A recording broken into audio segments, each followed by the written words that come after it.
10 podcasting things you should update every year.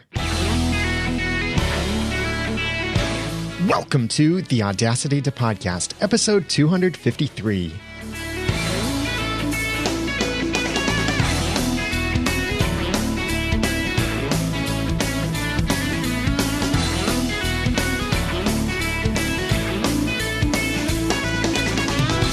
Thank you for joining me for the Audacity to Podcast. I'm Daniel J. Lewis, and this is the award-winning, in-depth podcast about podcasting. It's where I give you the guts and teach you the tools to launch or improve your own podcast for sharing your passions and finding success. This is the last episode in my little monthly mini-series of talking about stuff for the new year. A lot of people look at the new year as an opportunity to set resolutions or think new year, new you, new year, new podcast, new something. And aside from the psychology of resolutions and what does and doesn't work, this is a good opportunity to think forward to the next year. Now, you could be listening to this any time of the year, and that's the timeless nature of podcasts. So don't think of this as only stuff you should update this calendar year. But this is really stuff you should update or consider updating every single year, at least.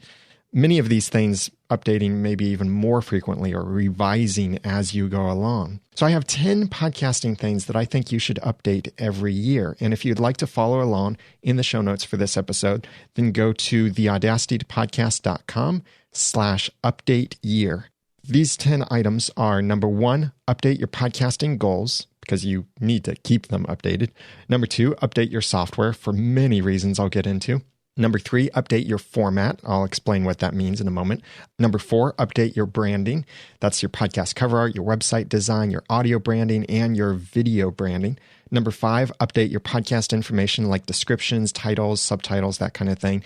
Number 6, update your intro and outro, what you say in the beginning and end of your podcast.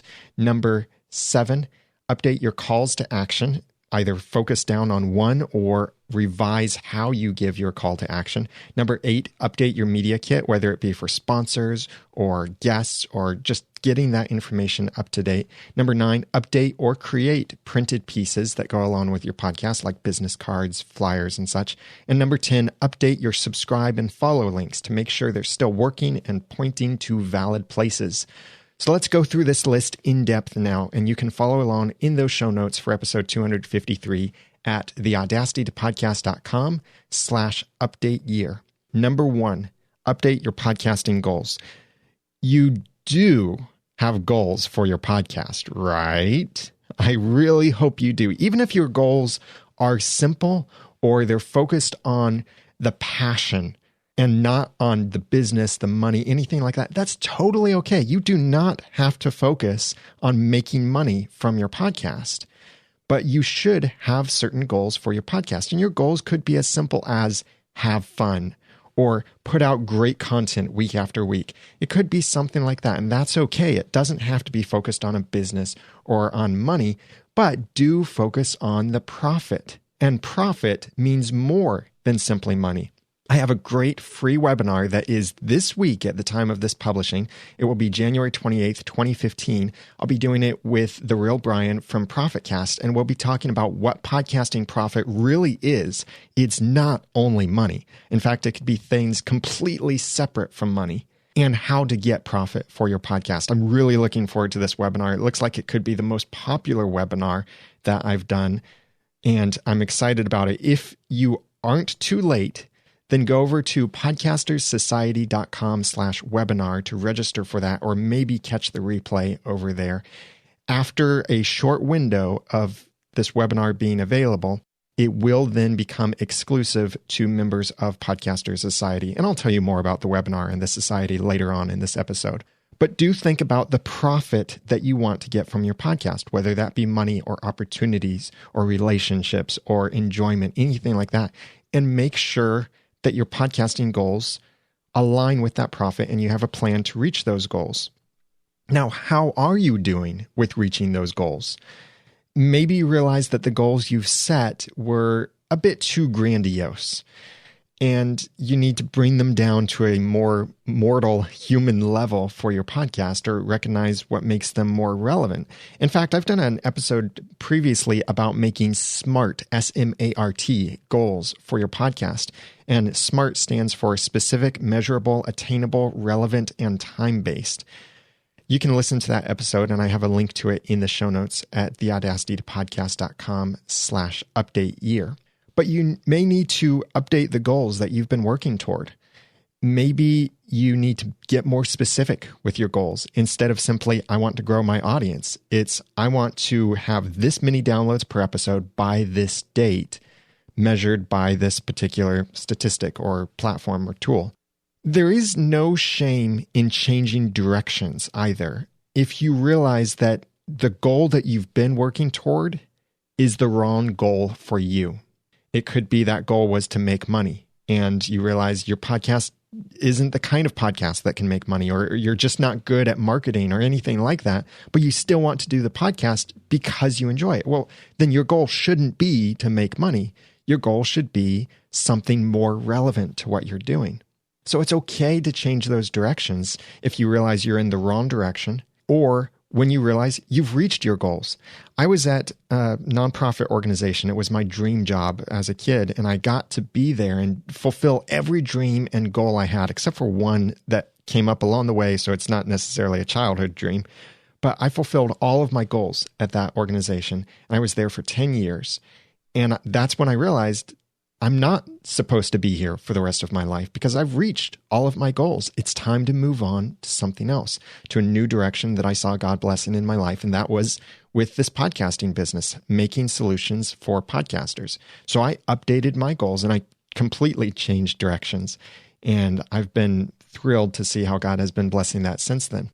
Updating your goals may also mean completely dumping the goals that you had and starting over. And that's okay too. But it could also be simply refining goals that you already have and have been working toward, but you need to make them a bit more specific, a bit more measurable, a bit more attainable, a bit more relevant, or a bit more time-based. Definitely listen to that past episode of mine about making SMART goals for your podcast if you haven't already. And the link to that is in the show notes at theaudacitytopodcast.com/update year. That's number one, update your podcasting goals. Number two, update your software. Think about all of the software that you use that makes your podcast possible. And also look at what relevant abilities you would get by getting the latest updates or upgrades from these different kinds of software. And there are different areas for this, like your website software is completely separate from your desktop or mobile software. But let's start with talking about your website software. Look at your copy of WordPress and the plugins that you use. And it is very important to keep your WordPress and plugins updated for security, for compatibility, that kind of thing, for making sure that your website stays stable. But yes, I will admit, keeping these things updated can be, at times, a little challenging. Usually it's not, but it is possible. And it is certainly true that any WordPress or plugin update has the potential to break your website or break your podcast RSS feed. But the likelihood of this actually happening is quite small, especially if you're using high-quality plugins or plugins that have been well vetted and tested by the community.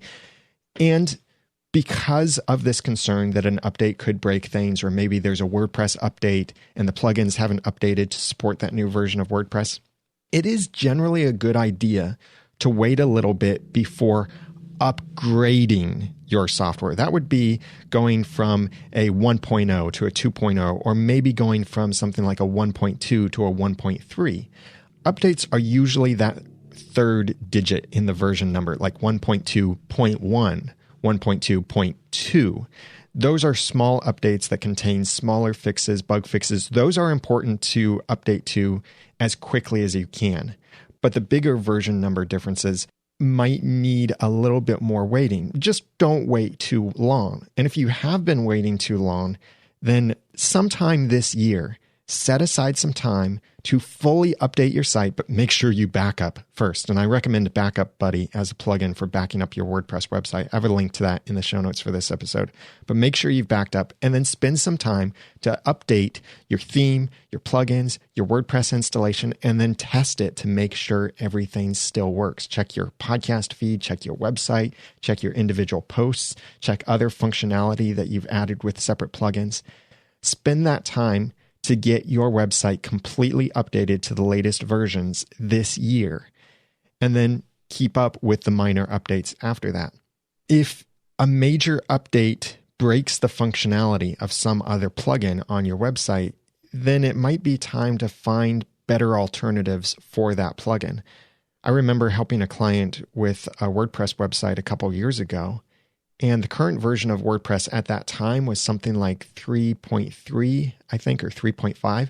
This person was still on WordPress 2.0, and they had a lot of things on their website that weren't working very well and problems that had been fixed for a long time in more updated software. And one of the big problems was they were still using PodPress when they really needed to switch to PowerPress, especially because of a particular problem they were having.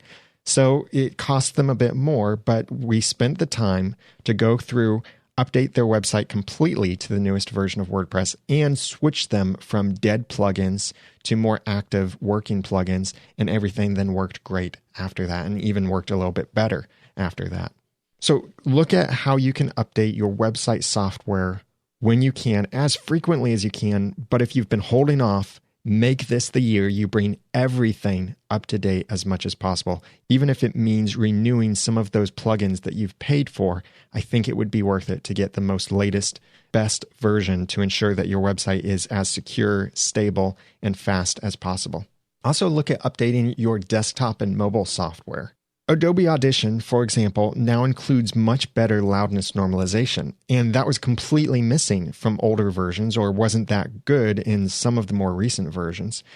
Look at the browser that you use. Chrome and Firefox are pretty good at automatically updating, but Internet Explorer versions older than 11 have recently been declared officially retired and will no longer be updated. Especially important if you're concerned about the security of your Windows computer. Don't use old versions of Internet Explorer. And the new versions of Windows, OS X, and Linux are more stable and are becoming more compatible. Yes, there's always that chance that if you upgrade to the latest version, it breaks some compatibility somewhere. And OS X certainly did that. But as time goes on, many of these things get fixed. So after a couple or a few months, check on the community and check in different forums and such and ask, is this still a problem? Has this been fixed? Is it safe to update yet? And there are some tools like Levelator, for example, that have been dead for so long that it's really time to move on and find a better tool. And there is a much better tool. That's Aphonic, and Aphonic does things much better than Levelator. And it brings things to an audio loudness standard, which Levelator completely didn't do at all. Now, there is a big difference between updating and upgrading, especially when it comes to software. Updating is usually those minor additions, like a 1.1 to 1.2, or maybe even a 1.1.1 to a 1.1.2, something like that. These contain maybe minor additions or enhancements or bug fixes, security improvements, that kind of thing. These are minor things. Upgrading is usually a bigger version jump. That might be from a 1.1 to 1.2 or a 1.0 to a 2.0. And upgrading a bigger version like that usually means bigger, better features, vastly improved parts to it, and sometimes those bigger version number jumps do cost to upgrade. So don't only think about the cost of the upgrade itself, if the upgrade does cost, but do look at what else needs to be involved with that upgrade. For example, when you upgrade your operating system on your computer, it's very possible that older software that you were using has to be upgraded to newer versions in order to be compatible with the newer operating system. Thus, you may have to buy those upgrades. If you're on something now like the Adobe Creative Cloud, where you subscribe to the software and you rent it instead of outright purchasing it, then you don't have to worry about upgrades so much because they update the software as part of your subscription. But I remember years ago when I would update OS X or Windows, it would break the functionality somewhere in Photoshop or Premiere or Adobe Audition or something like that. That's not as much a problem now since it is an ongoing subscription, but some other programs still charge based on when you upgrade. So upgrading might not only cost whatever it is to upgrade that one thing, but you may need to upgrade other things along the way in order to support that upgrade. So if you can afford it, always prioritize what will save you time and make your podcasting workflow easier. That's the most important stuff to consider when updating your software. And that is number 2, update your software. Number 3, update your format. How you present your content in your podcast may need to be updated as your podcast matures. This doesn't have to be a radical change, but maybe it's time to let go of those things that simply aren't working in your podcast, or you're not getting as much return for them, or you realize that you're losing your passion for your podcast because of one particular piece of it. So try to look at how you can change the format of your podcast to improve your workflow, to keep your passion going, and to continue presenting the information to your audience in the best way possible. This could be that you add or remove a segment from your podcast. It could be that you change the style of your presentation. Like maybe you go from being by yourself to having a guest, or maybe you go from monologue shows to dialogue or interview shows. It could also be some way that is a radical change that makes it easier for your audience to understand what you're trying to share. Like maybe you need to update from being an audio podcast to being a video podcast, or vice versa. Maybe the video is wasting time and expenses and bandwidth and stuff when all you really need is audio. This may not be something you have to do, but I do believe that most podcasts mature with age. So it might be time to look at the format of your podcast and reevaluate, is this really where my podcast needs to be based on how it has matured over the years? Or should I update the format to match the maturity of the podcast? Maybe take out things that shouldn't be there anymore. Sometimes it's also growing up with the podcast. I wish I could grow up more with my Twitter account. I don't like the username I have on Twitter right now anymore. I want to switch to a different username, but I can't because it's taken by a dormant account. And if you know anyone at Twitter, please connect them with me because I really want to get this dormant account that's been dormant for, I think, 6 years or 7 years now. And it bugs me. Sometimes it's the most frustrating thing I face right now in social networks. But I do want to mature beyond this idea of being the ramen noodle to something that fits the branding better for me. So if you know someone at Twitter, please connect them with me. But do look at how your podcast matures over the years and what changes need to be made along with that. Just like when you were a kid, maybe you wore brightly colorful things and trendy and really like fad-like clothing and all of the latest, weirdest, oddest, whatever, crazy things. But now that you're an adult, you have put away the childish things. Yes, I'm quoting a little bit from 1 Corinthians 13. And you are now seeking to be more serious, more professional, or whatever it is. You can still have that childish flair a little bit, that childhood enthusiasm come out. You can still have fun. There's nothing that says you can't have fun as your podcast matures or as you mature. But maybe that maturity brings with it the need for a better format. That's number 3, update your format. Number 4, update your branding. I know some marketers don't like the term branding, and some people really hate the thought of branding yourself or branding your podcast. But your podcast does have several aspects of branding, like your podcast cover art, your website design, your audio branding. And if you're doing a video show, then you have video branding as well. And it might be time to update your branding. Remember, as your podcast matures, you definitely need to update things along the way. So specifically, look at your podcast cover art. how long have you had the podcast cover art that you currently use? It might be time to update it. Maybe you want to get away from a particular style that you had back then. Maybe you want to update it to be more trendy or look cleaner. Todd Cochran from Raw Voice and Blueberry has a couple times in his State of Podcasting address for previous years of the Podcast Awards mentioned that updating podcast cover art has sometimes resulted in an increase of new subscribers by as much as 25% just by updating the podcast cover art.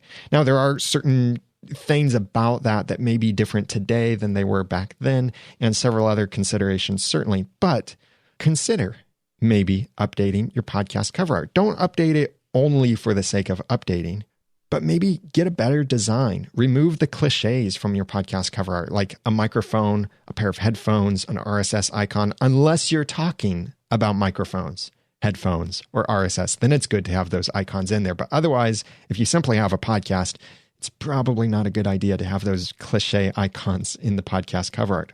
Or maybe you want to make your design more relevant for your more matured podcast. However that is that you see that your podcast has matured. If you need podcast cover art, this is not a service I offer anymore. I used to design this. In fact, if you go to podcastcoverart.com, you'll see my portfolio of podcast cover art designs, but I no longer personally provide podcast cover art design services. I can, however, connect you with some trusted designers who can create great stuff for you. So if you have a question about that, then please email me through the feedback information on the website or feedback@theaudacitytopodcast.com, or consider a service like 99 Designs, and I have an affiliate link to them that you can use in the show notes for this episode. So look at your podcast cover art and think about maybe updating that, because that is a very important aspect of your branding for your podcast. Also look at your website design. This is a fast-moving time for the website design industry, and it has radically changed in the last couple years, and especially the last several years. Modern design is very clean, it's very responsive to different device sizes, and it's very lightweight too. Not a lot of images. It's a lot of solid colors and flat, and that can be great for design because it makes things easier and faster and cleaner.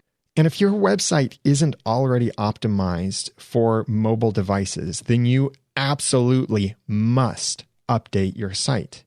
In fact, in 2015, Google started deranking websites that were not mobile optimized when searched on a mobile device. That doesn't mean that if your website wasn't mobile optimized, it was deranked completely. Just it was deranked when someone was searching on a mobile device. So you do actually see different results on a mobile device than when you look on a desktop. Now, in late 2015 and 2016, SSL is a higher priority too. And SSL has nothing to do with the branding of your site, but it is something else that Google does, that now they're prioritizing websites that are secure.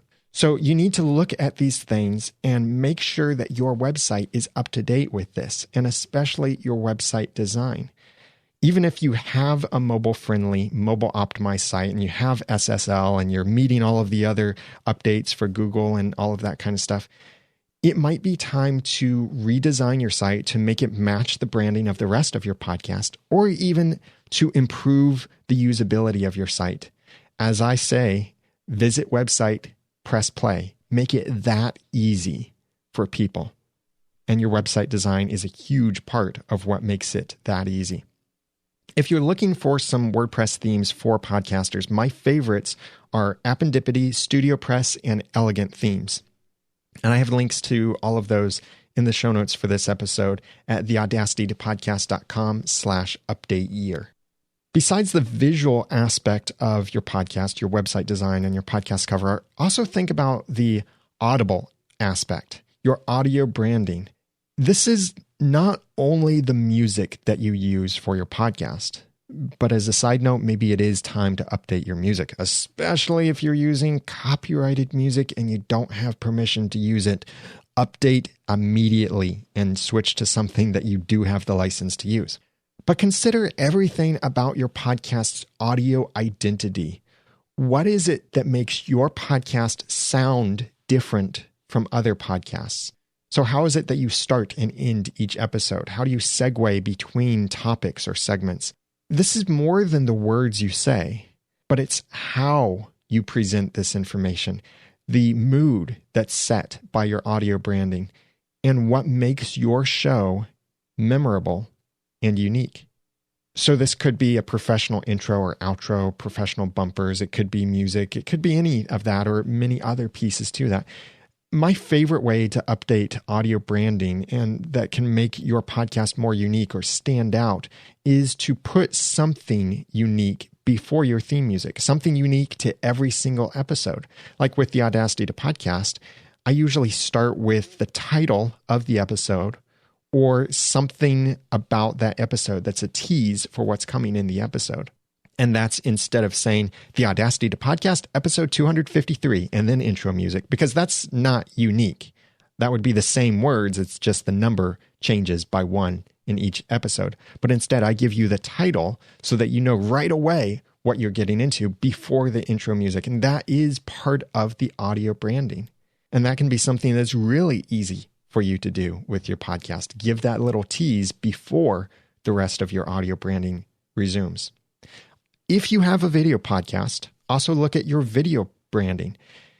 This could be the lower thirds. It could be the transitions, the title screens, the intro sequence, anything like that. This is part of the visual branding for your podcast. So it's best if it can match your cover art and your website design so that all of these pieces look connected.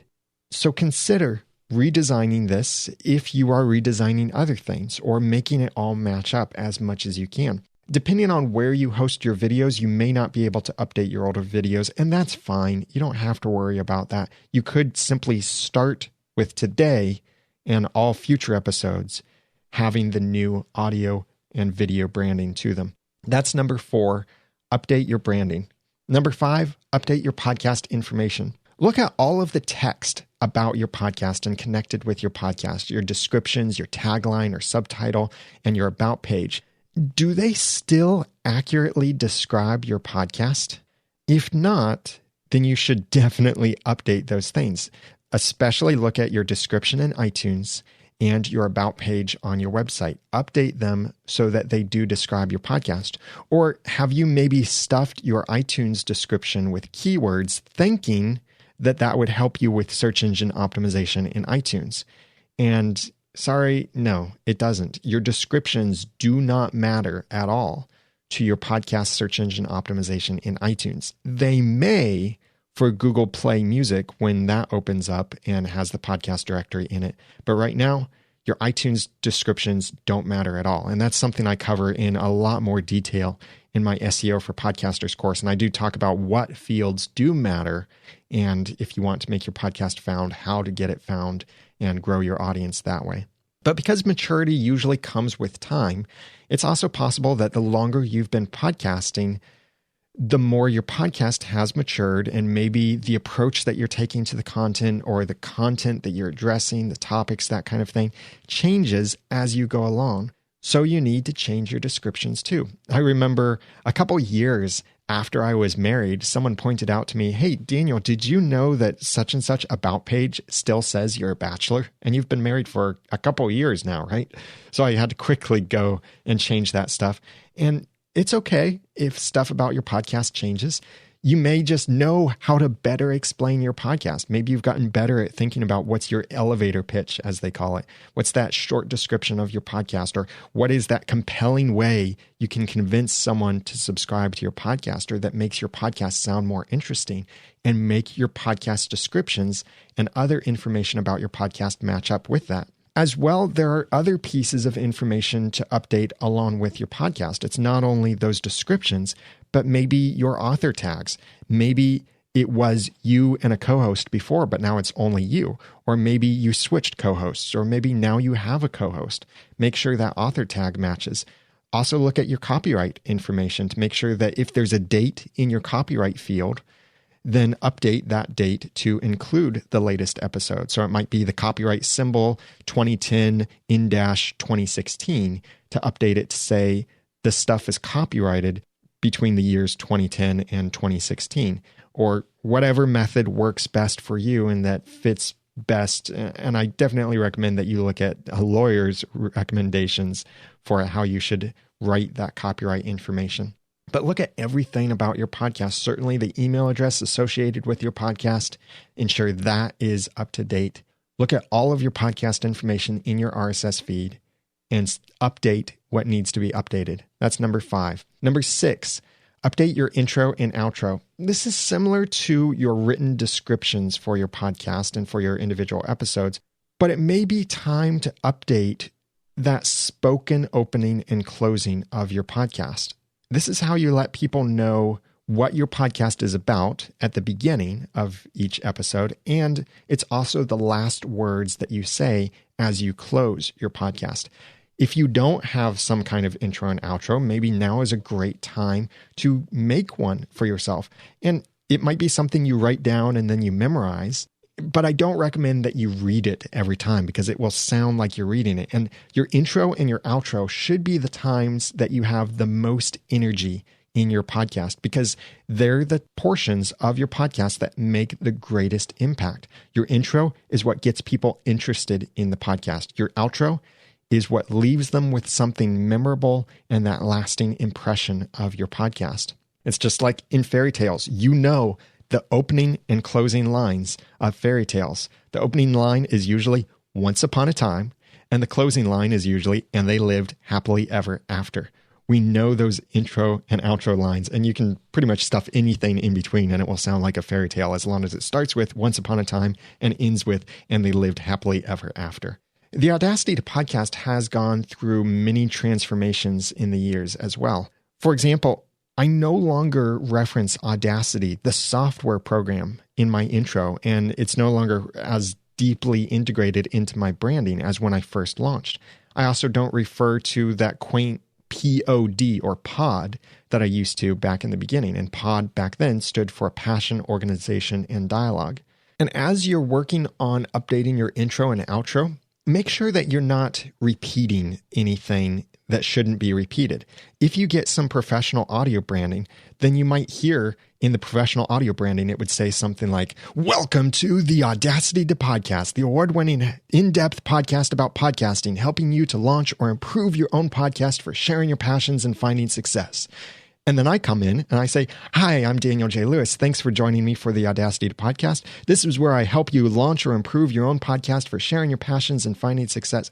I'm repeating what the intro just said, and that's completely unnecessary. I'm wasting your time if I'm doing that.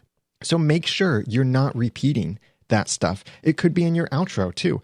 Maybe your audio branding in your outro gives the information where people can go to contact you, or it gives a particular call to action that is the same call to action you always repeat. And I'll mention calls to action next.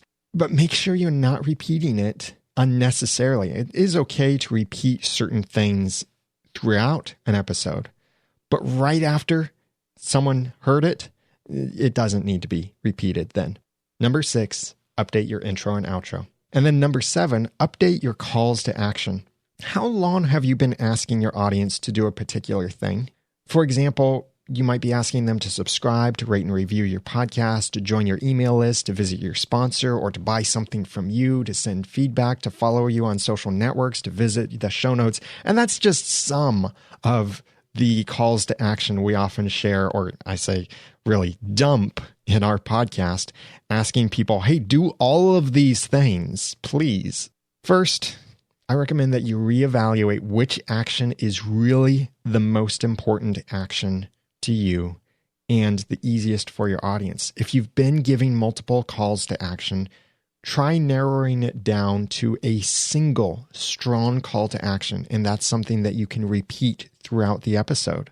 For example, my repeatable call to action in this episode is for you to visit the show notes at theaudacitytopodcast.com/update-year. That's the main thing I want you to take action on, because from those show notes, then I link to the other things that I also might want you to take action on, or those have the links for those things that you might want to check out for more information. Also consider how you can update your request, which is a call to action. You're asking people to take action. and update it so that it inspires them further to take action. For example, instead of saying merely, "You can review us on iTunes," consider thanking your reviewers by name and maybe reading an excerpt from their review and pointing people to your website where they can click on the link to write a review, because there are several places now where you can write a review for a podcast. And if you want your reviews emailed to you automatically, then mypodcastreviews.com is the perfect tool for this, that helps you get more reviews by knowing what reviews you have, so you can thank those people and give them shout outs, like I'm going to do near the end of this episode to thank someone who left a review for the Audacity podcast in iTunes. Or here's another way to update your calls to action. Instead of asking your audience to take action at the beginning of each of your episodes, wait until later on in the episode, or wait until the end. The main idea is ask after you have given. Give them something of value before you ask them to give you something back. This is number 7, update your calls to action. Number 8, update your media kit. You probably already know that a media kit is great if you want to get sponsors for your podcast. It can help communicate the information. It makes your life easier by having something you can send to multiple potential sponsors. But media kits aren't only for getting sponsors. It could also be for negotiating some kind of affiliate relationship, or for getting press coverage, or convincing someone to be a guest on your podcast, and many other uses for media kits. Most likely, if you haven't touched your media kit in a while, it needs to be updated. This could be that you're updating your stats, your demographics, because these do change over time. I would hope that they're increasing for you.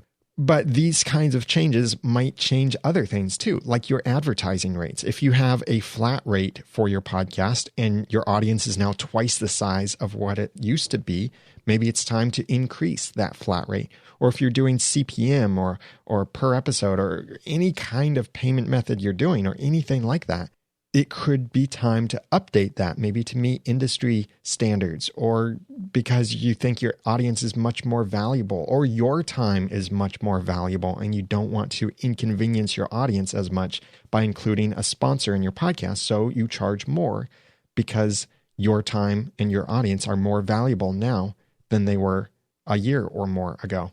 You might also need to look at how are you describing your podcast in your press kit or media kit. And it might be time to update it to make it coincide with your new description of your matured podcast. Or maybe instead of describing the podcast as you would to get someone to subscribe, your media kit should describe your podcast in a way that's more relevant to a potential guest or a sponsor, not a potential listener. So look at anything that's outdated, inaccurate, or incomplete about your media kit or press kit for your podcast and update it. If you don't have a media kit or a press kit yet, this would be a great year to make one, so people could download that, even if they simply want to promote your podcast, that they could have a promo, or they could have cover art or images, that kind of thing, to be able to support your podcast in that way. Number 8, update your media kit. Number 9, update or create printed pieces. As your visual branding and the purpose of your podcast do change and go through multiple transformations over the months or years of your podcast, there may be certain physical items to update. This could be business cards, it could be posters or flyers or anything like that. Do remember, paper can be recycled, or it can also make for great kindling to have like a family bonfire or a fire in the fireplace and roast some marshmallows. So don't feel so attached to the paper products you've already had printed that you're hesitant to update them to match your current branding. I recently realized that all of the podcast cards that I have for my separate shows, the Audacity to Podcast, the Ramen Noodle, Once Podcast, they all contain outdated information, whether that be mentioning hosts or older branding or older concepts. I also have a business card that's completely inaccurate, and now I've realized I shouldn't even give this card out anymore, because that business card says, I design websites, presentations, and podcast cover art, and I no longer do any of that stuff. I'm a designer, yes, but I'm not a designer for hire. So why should I give out a business card that says I'm a designer for hire? I'm not.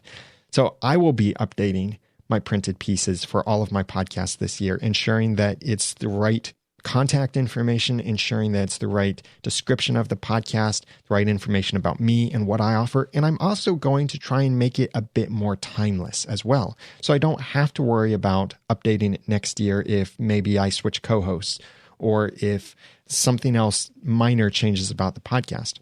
Now, if you're looking for a great place to get stuff printed, like business cards and other things, I recommend Got Print. I have no affiliation with them. I have used them before, but if you click on my link in the show notes, I get no money for that whatsoever. But this is a company I have been thrilled with the quality of their stuff, the speed, and the prices are great too, compared to many other companies out there that are popular for printing stuff. Got Print is great, but also look at your local print shops, especially those small businesses that it's a family-owned print shop nearby. You can get some great deals on things and maybe even have a really good ongoing relationship with a local small business so that you could walk in and say, hey, you remember those cards I had? Could you just print off another 1,000 of those? Or you could work with them and have a better relationship with that. Support small businesses and build those relationships. And often you can get better prices from a local print shop than you can from these online places, and maybe even better quality too, because you can have the relationship with them. So 9, update or create printed pieces. And 10, update your subscribe and follow links. When is the last time that you tested all of your subscription links and all of your follow links on social networks and such? Are you still using the old iTunes URLs? Those are the ones with the web objects text in the URL? Or does your iTunes URL launch directly to your podcast in iTunes yet? Or are you linking to dead or unpopular podcast apps like Zune? Do you still have a link to your podcast on Zune or on maybe the BlackBerry podcast app and that's dead? Or maybe there's some other app that's just not that popular anymore and you're still linking to it from your website? And are you ready to start linking to the new Google Play Music listing for your podcast when that becomes available? And it's not available yet as of near the end of January 2016, but it will be available very soon. Are you linking to it, or are you ready to link to that? Have you tried a service like subscribeonandroid.com yet, so that you could have a subscribe on Android link on your site and you have that next to your iTunes link?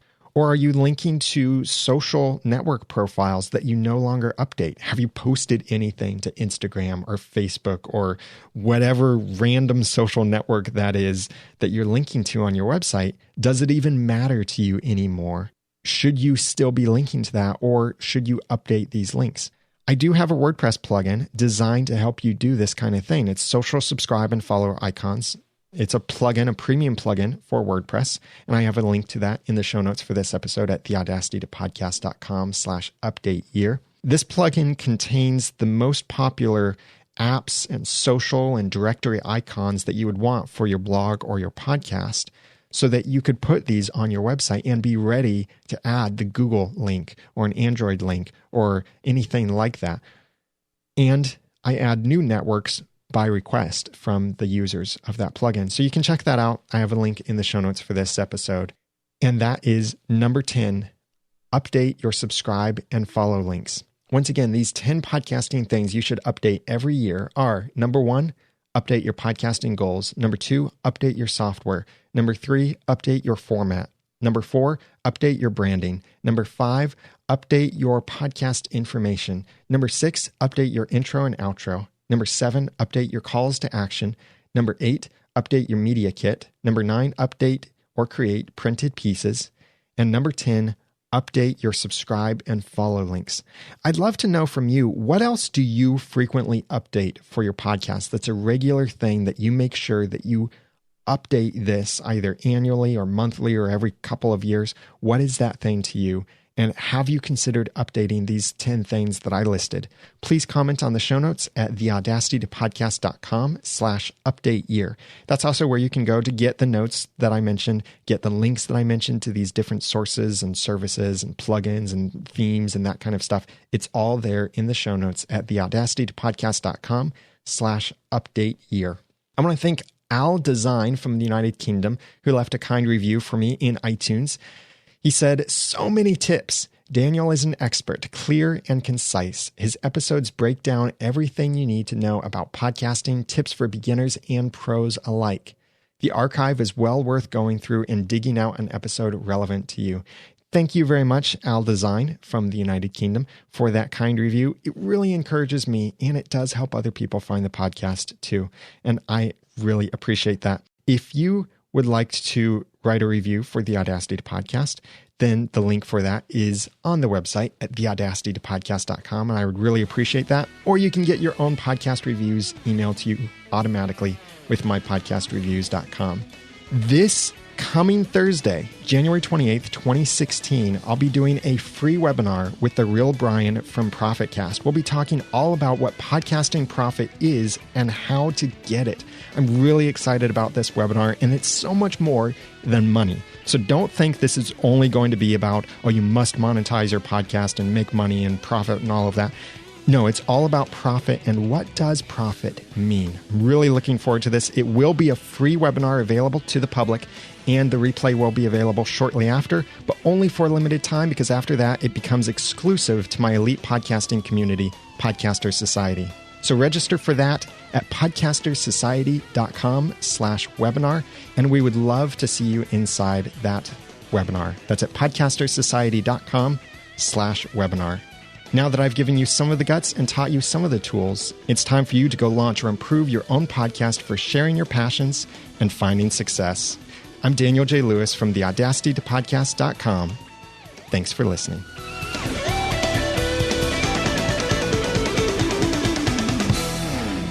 The Audacity to Podcast is a proud member of Noodle Mix Network. Find more of our award-winning and award-nominated podcasts to make you think, laugh, and succeed at noodle.mx. And you know what? That description is going to change.